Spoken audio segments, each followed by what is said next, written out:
En quelques mots, t'es qui toi? Ça va être dur en quelques mots. J'ai beaucoup de choses à dire. Moi, je suis Fatoumata Ballet, j'ai 26 ans, je suis une athlète guinéenne de haut niveau, spécialisée en saut en hauteur. Je suis aussi mannequin, je fais des coachings en développement personnel. Et je suis aussi coach de Miss et Mister, parce que j'ai été moi-même Miss, donc je fais beaucoup de choses. Et comment tu trouves dans toutes tes activités le temps d'aller faire quelques sauts? Je fais ce que je peux. C'est pas forcément le plus facile de trouver du temps pour l'athlé, mais c'est quelque chose qui me tient énormément à cœur.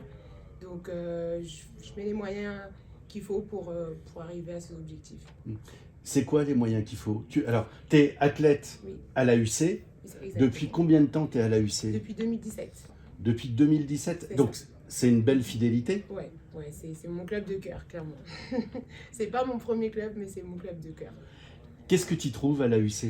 Je suis arrivée à l'AUC à un moment où mentalement j'allais pas super bien et je suis tombée sur Jean-Paul qui malheureusement nous a quittés, qui m'a vraiment bien accueilli, qui a su m'écouter, qui a su voir ce qui allait pas et qui a su me trouver la solution pour me faire évoluer très rapidement. Et donc très rapidement je me suis dit que par logique j'allais signer à Amiens parce que Amiens m'avait fait progresser très rapidement, il m'avait accueilli les bras ouverts. Donc voilà, et puis il y a quand même une bonne famille.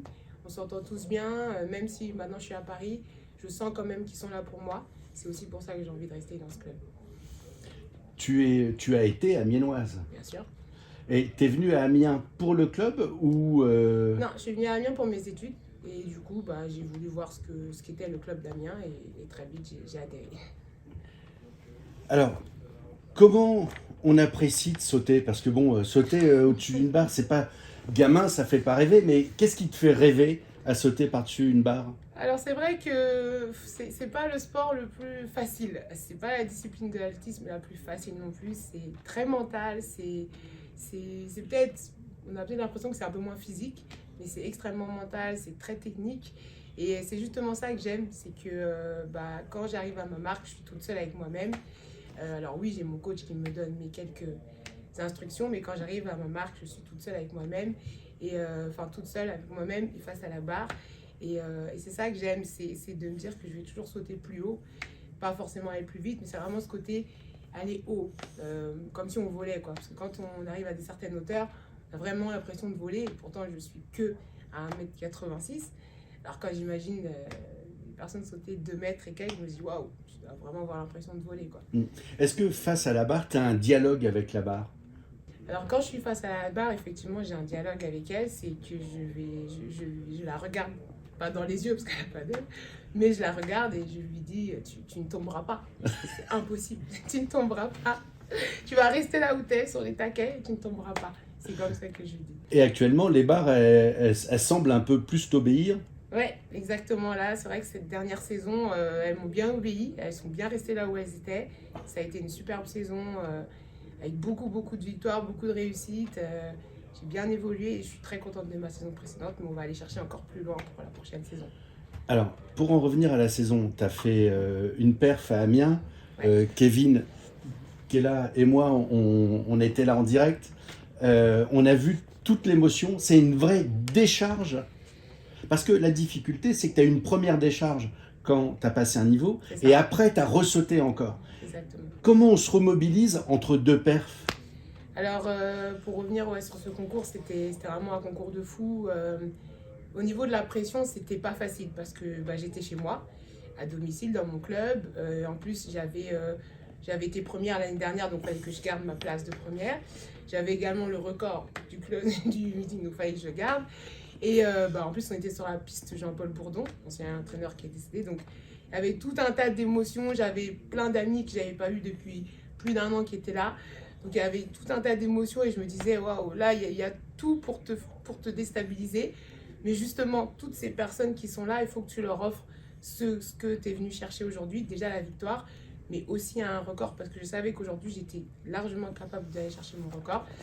Donc déjà à 83, premier record, je me dis waouh, première place, record, l'objectif il est fait. Et là tout de suite, dès que je passe la barre, je veux tout de suite commencer à crier et je me dis bon, ok t'as crié mais calme-toi, là t'es largement capable d'aller chercher encore plus haut. Et j'ai un regard pour ma coach qui me fait un signe, qui me dit, juste pareil, il n'y a rien à changer, reste calme, pareil. Je vais lui faire un câlin quand même, parce que c'est un record. Et là, je retourne à ma marque et je me dis, 86, c'est aujourd'hui, quoi. C'est aujourd'hui, c'est chez toi, sur la piste Jean-Paul, c'est obligé. Et là, dans ma tête, je me vois en train de passer 86, je me vois. Et premier essai, ça passe pas. Mais je sais que ça passe pas parce que mentalement, je suis un peu sortie. Pas parce que je fais pas ce que je dois faire. Deuxième essai, l'essai, il était pas... C'était une petite erreur technique. Et troisième essai, là, je me dis, punaise, tu peux pas repartir de ce meeting sans 7 barres. Et voilà, il s'est passé ce qui s'est passé. J'ai réussi. J'en suis toujours très, très contente et très fière. Après, tu as enchaîné avec les Jeux de la francophonie. Exactement. Alors, on n'y était pas. Comment ça s'est... Alors, je connais le résultat final, mais comment ça s'est passé pour toi? Est-ce que c'est autre chose d'aller représenter un pays ou ces pays? Parce qu'on y viendra, tu as quand même plusieurs pays en toi. Et oui. Alors, les Jeux de la francophonie, c'était ma première expérience internationale. Donc, déjà, j'étais un peu toute excitée. Je n'avais jamais vu le Congo, j'avais jamais représenté la Guinée, j'avais jamais fait compétition internationale. Donc, tout ça m'a fait beaucoup d'émotions à gérer. Les conditions là-bas étaient un peu compliquées. Donc, pour être en bonne condition en tant qu'athlète, c'était assez compliqué, physiquement, même mentalement. Après, voilà, je me suis dit, écoute, là, tu vas peut-être pas réussir à aller chercher 1m90 parce que là, physiquement, je n'étais pas en forme. Mais il faut que tu reviennes avec la première place. La Guinée, elle en a besoin. Il faut finir cette saison sur une bonne chose. Et voilà, je me suis mobilisée. Même les autres filles, pourtant, on avait toutes à peu près un niveau similaire dans les 84, 85, 86. Et même elles ont eu du mal. C'était un concours assez compliqué. Mais malgré tout, j'ai remporté la première place et c'est tout ce qui compte. Et qu'est-ce qu'on peut attendre pour 2024 alors? Qu'est-ce qu'on peut attendre pour 2024? Évidemment les JO. Hein. Je dis pas ça juste parce qu'il y a les JO et parce que je fais du sport, je dis je vais aller aux JO. C'est parce que c'est vraiment un objectif qui est atteignable de participer aux JO. Au niveau des records, je sais que j'en ai encore beaucoup sous le pied et qu'on va aller chercher des barres plus hautes assez rapidement dans la saison. C'est l'objectif. Et du coup, on va faire ce qu'il faut pour y aller et j'y serai. Voilà, c'est pas une supposition, j'y serai. Mais tu seras sous quelle couleur? J'ai le choix. Alors, tout le monde ne connaît pas Oui. tes différentes nationalités. Quoi, je dis différentes, on en a un petit peu évoqué. Oui. Hein. Mais alors, tu peux y aller pour quelle couleur ou tu vas y aller pour quelle couleur? Alors, je vais y aller pour la Guinée. Pour la Guinée, c'est un choix. De toute façon, là, étant donné que j'ai fait une compétition internationale pour la Guinée, pendant 3 ans, je ne peux pas changer de pays. Donc, je serai forcément avec la Guinée. Et puis même, de toute façon, c'est le pays dans lequel je suis née. C'est le pays de ma maman que j'aime beaucoup. Et j'ai à cœur de représenter la Guinée aux Jeux Olympiques. Ça a été un choix très naturel de choisir la Guinée, puisque tu es aussi française? Oui. Oui, ça a été un choix naturel. Ça a fait depuis... quand j'ai voulu représenter la Guinée, je sautais encore des barres à 70. C'est pas parce que je me suis rapprochée des barres internationales que je me suis dit, je vais aller chercher un autre pays. Non, c'est que j'ai très vite voulu représenter la Guinée. Parce que la Guinée s'est aussi très vite intéressée à moi. Et par reconnaissance aussi, j'ai eu envie de leur apporter ça. Ok, alors, tu es né en Guinée. Oui. Bon, là, tu es en France. Oui. D'accord. C'est quoi la route de la Guinée à la France? Ou tu y arrives à quel âge en France? Alors, sacrée histoire, ça c'est un peu l'histoire de ma vie. En fait, moi je suis née en Guinée. Et en fait, j'ai eu un grave accident quand j'étais petite. J'ai ingéré de la soude caustique qui m'a complètement brûlé l'œsophage. Donc, ça a été un peu le parcours du combattant. Et j'ai mon oncle et ma tante ici en France qui m'ont élevé d'ailleurs, qui se sont battus pour me faire venir en France, pour me faire opérer. Parce qu'en Guinée, il n'y avait pas les moyens nécessaires. Et du coup, j'arrive en France et je me fais opérer. C'est compliqué. De base, je devais repartir directement. Puis ils se sont vite rendus compte que mon état de santé ne me le permettrait pas. Et du coup, c'est mon oncle et ma tante qui m'ont élevé ici. Donc, à quel âge À 18 mois, j'ai ingéré de la soude caustique et je suis arrivée. Donc, c'est un accident de maison oui, banal? C'est ça, oui, banal, oui, c'est ça. Quoi, banal? Oui. Dramatique, mais un accident comme comme renverser de l'eau chaude sur un enfant. Enfin, voilà, c'est des accidents comme ça. Et voilà, après, bon. Est-ce que tu pourrais dire avec le recul que cet accident t'a donné une force ou une résilience? Alors oui, clairement, cet accident, il a fait la personne que je suis aujourd'hui. Mon caractère de battante, de guerrière, on dit souvent que je suis une guerrière, je le dois de cet accident. Et justement, mes cicatrices, que j'ai mis beaucoup de mal à accepter, elles me permettent aussi de me rappeler que j'ai été forte. Et quand je vois la barre, je me dis, mais c'est rien cet obstacle par rapport aux obstacles que tu as connus dans ta vie. Et c'est aussi ça qui me permet de trouver ma force dans l'athlétisme quand j'ai envie d'abandonner. Je me dis, tu as connu pire, donc n'abandonne pas. Voilà. Non, non, non, mais on le voit. Alors, sur le, quand je t'ai observé au meeting d'Amiens, Oui, tu t'es vraiment mis dans ta bulle, dans ta chaise. J'avais l'impression que tu avais ta chaise de pêcheur, ton coca et tout, et les autres n'existaient pas. Kevin, tu te rappelles?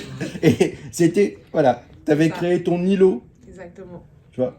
En fait, la hauteur, comme je l'ai dit, c'est une épreuve extrêmement mentale. Et c'est important d'être dans sa bulle, c'est important d'avoir son espace. Il y a ce petit jeu, des fois, de déstabilisation du regard des autres concurrentes. Et moi, j'ai voulu volontairement prendre ma chaise parce que je n'avais pas forcément envie d'être assis, collé sur un banc avec les autres concurrentes. Je prends ma chaise, je m'installe, ma petite boisson. Je, je suis dans ma bulle, voilà. Des fois je danse un peu. C'est ma manière à moi de rester concentrée et de rester dans mon univers. Hmm.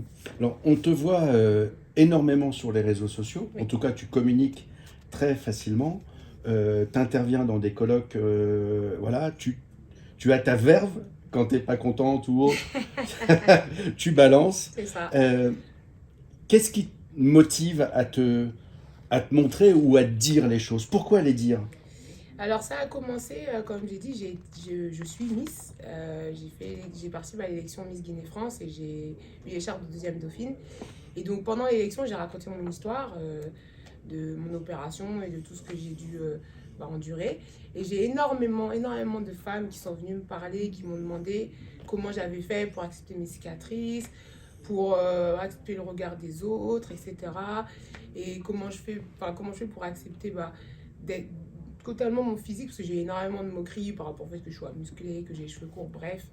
Et beaucoup de femmes sont venues me demander des conseils. Et moi, je me suis dit, en fait, il y a énormément de personnes qui auraient besoin que je parle, que je sois moi, parce que je vois que quand je suis moi-même avec les gens, ça leur fait du bien.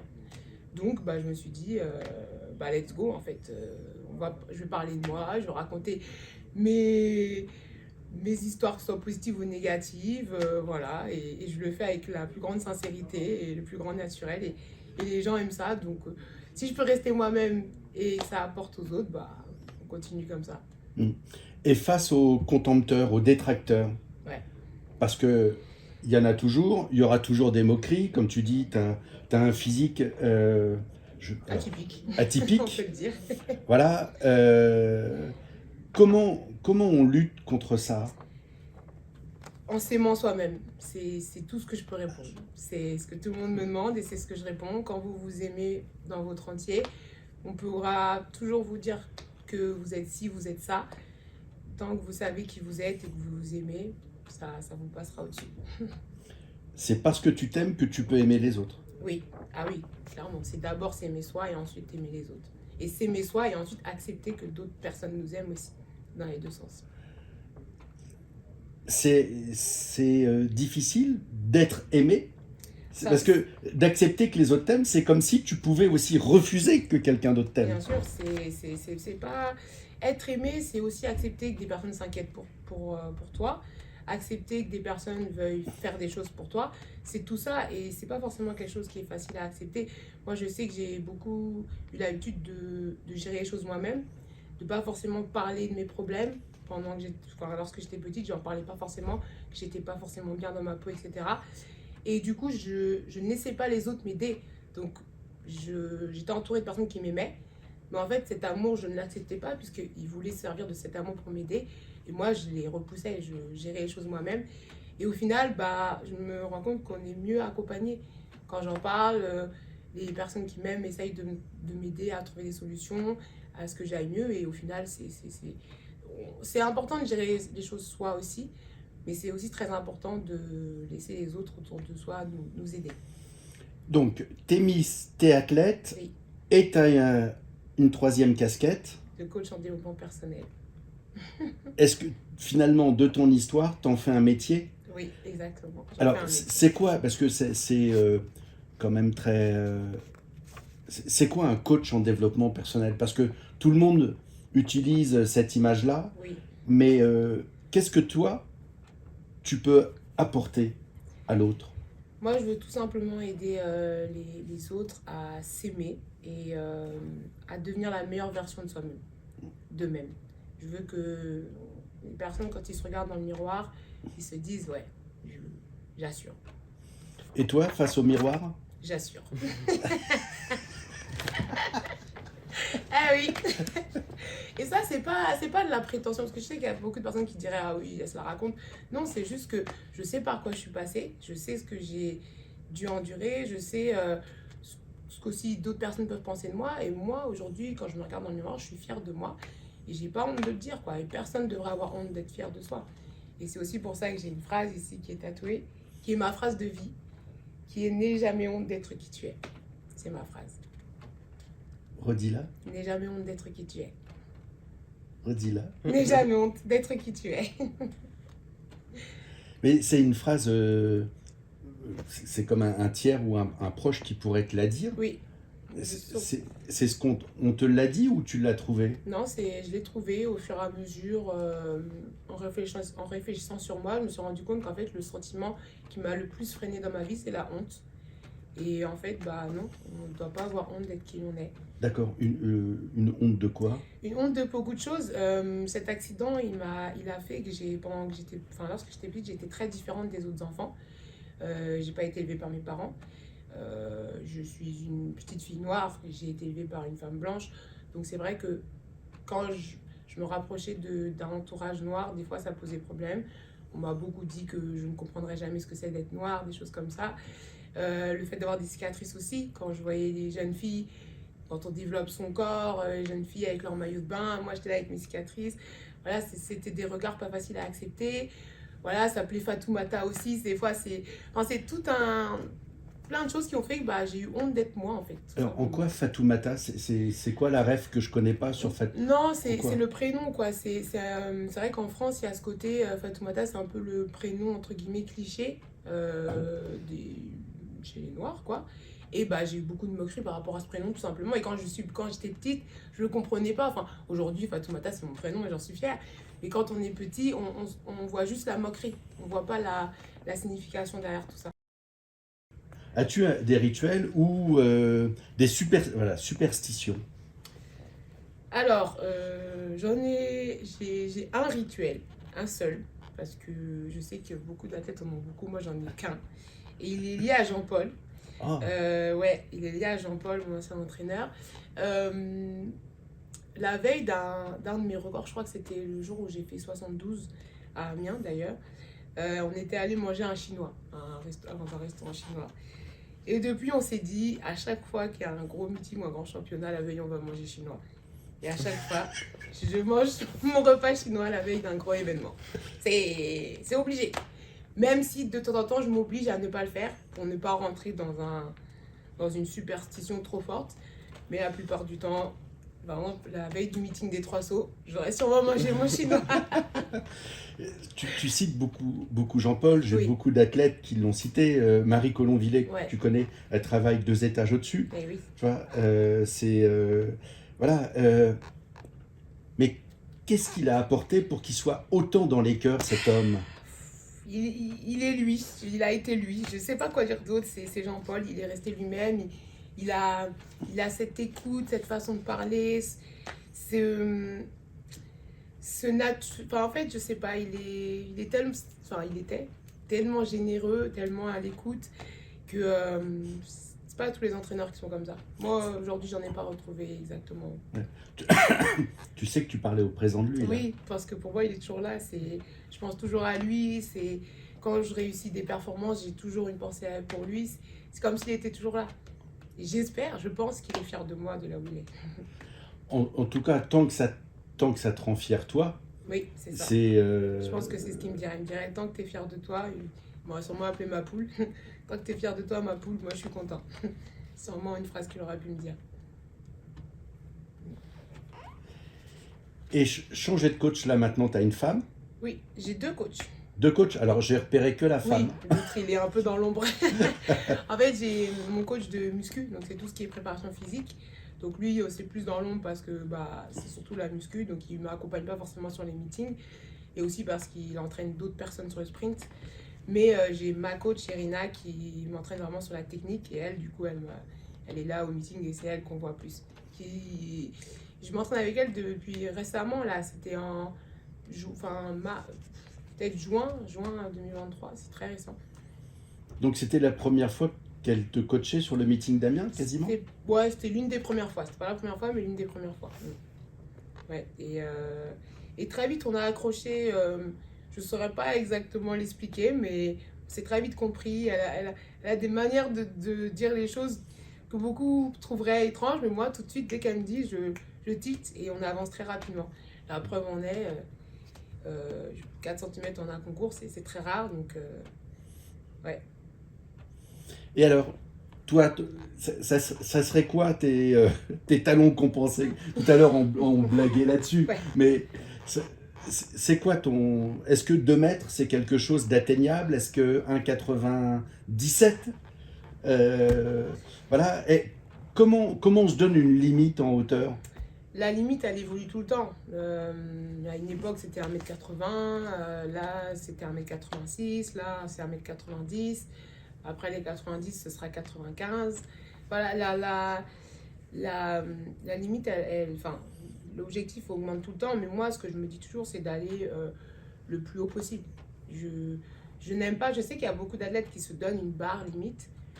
Mais moi, je n'aime pas faire ça. Je me dis que j'irai le plus haut possible. D'accord. Une limite n'est qu'une étape. Voilà, exactement. J'avais une barre ultime. Je m'étais dit, si je passe cette barre avant d'arrêter l'athlète, je serai pleinement satisfaite. C'était 1,86 m. Voilà pourquoi j'ai été très émotive ce jour-là. Parce que c'est niveau IB international. Donc là, c'est du plus. C'est du plus. Bon, quand même maîtrisé, c'est pas juste. Voilà, mais c'est du plus. Et c'est quoi tes passions à côté du saut? J'en ai beaucoup. Moi, déjà, le développement personnel, c'est venu il n'y a pas longtemps. C'est quelque chose sur lequel je me forme, je continue d'apprendre de plus en plus. Je lis beaucoup de livres sur ce sujet. Je regarde beaucoup aussi de vidéos là-dessus, etc. Je regarde plein de choses sur Internet là-dessus. Alors moi, j'ai une passion, ça va te faire rire, je sais déjà. J'aime beaucoup les Lego. C'est une activité dans laquelle je me détends beaucoup. Quand j'ai des moments un peu où je suis pas contente, j'ai envie de m'énerver, j'en ai marre.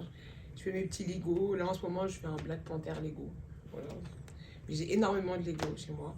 Enfin, chez mes parents, du coup. Et j'aime beaucoup aussi la danse.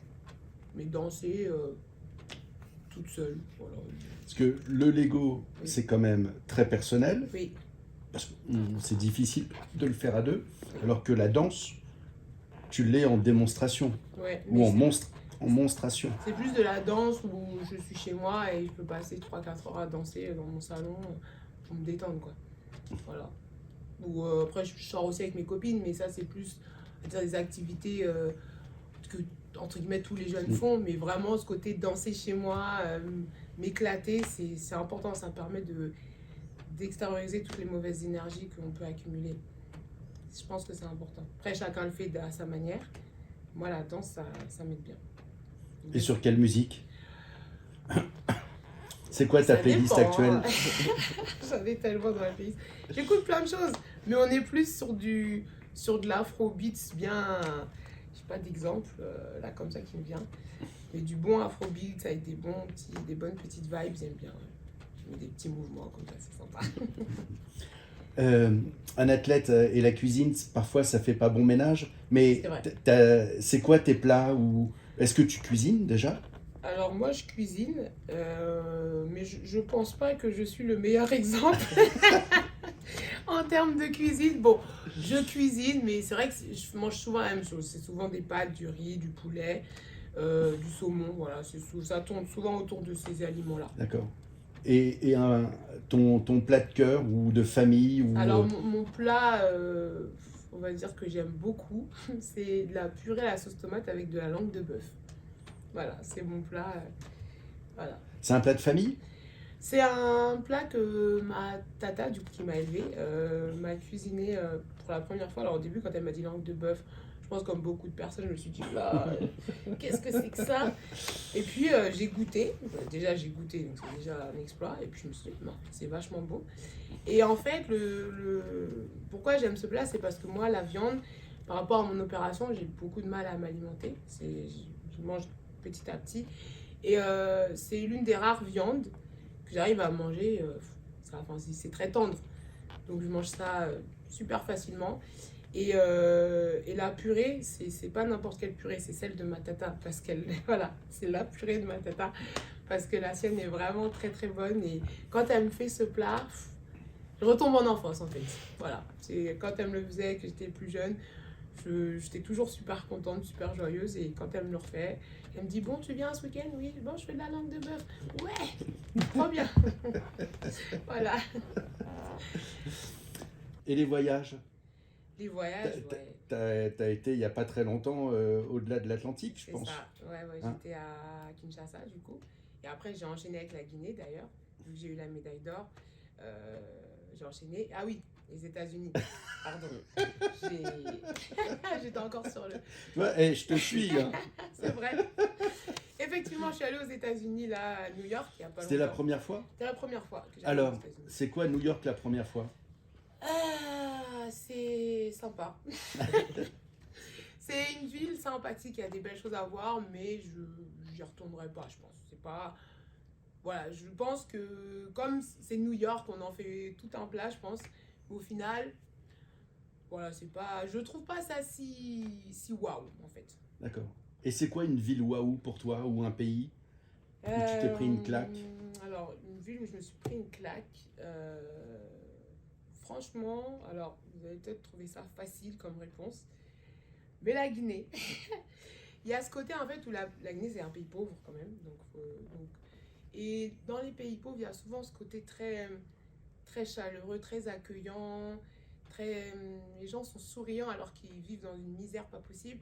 Et ça se ressent. Et tout de suite, quand on arrive, on a envie de. Je sais pas, on se sent dans de bonnes énergies. Et la Guinée, c'est vraiment un endroit où, quand j'arrive à Conakry, je me sens bien, quoi. Bon, il y a ce côté où je me sens chez moi. Par exemple, quand je suis allée au Congo, c'était pareil. Il y avait ce côté aussi, c'est aussi un pays pauvre. Et j'ai senti, le peuple était hyper accueillant, hyper souriant. Ah, c'est des athlètes de la francophonie. C'est là, devant les bus, enfin, tout sourire. Voilà, enfin, c'était. Et à New York, on retrouve pas ça. On retrouve pas ça, il n'y a pas ce côté-là. C'est différent. Je pense que c'est plutôt une ville du grandiose. On y va plus pour ce côté grandiose, Times Square, Statue de la Liberté. Mais ce côté vraiment proche du peuple que j'aime dans d'autres pays, il n'y est pas. C'est-à-dire que l'oralité ou l'ancestralité, Mm. finalement, l'histoire C'est ça. est importante. Et Ouais. l'oralité en Afrique est quand même Exactement. essentielle et tu les ressens. Exactement, je le ressens. Ouais. Bah, là, il n'y a pas longtemps, enfin, il n'y a pas longtemps, si, ça fait quand même quelques années, j'étais allée au Kenya.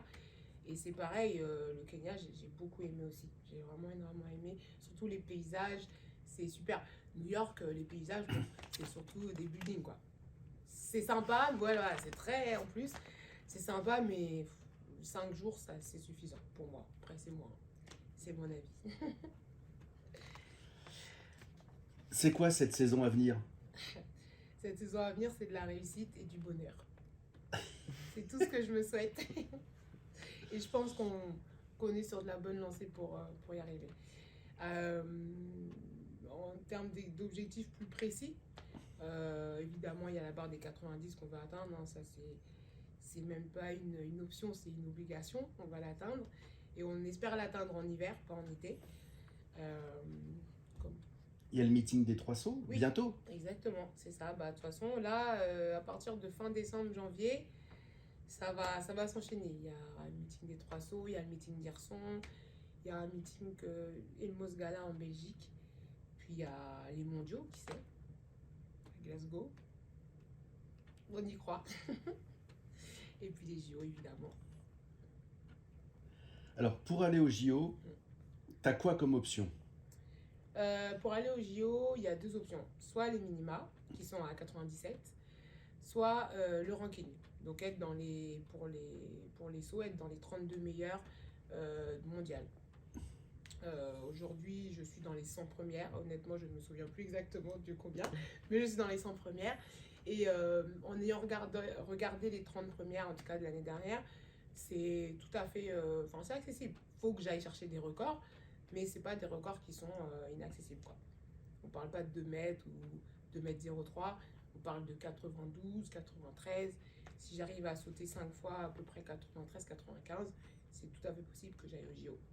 C'est pas du tout impossible. Donc, il faut qu'on te suive. Oui, suivez-moi. Ça promet.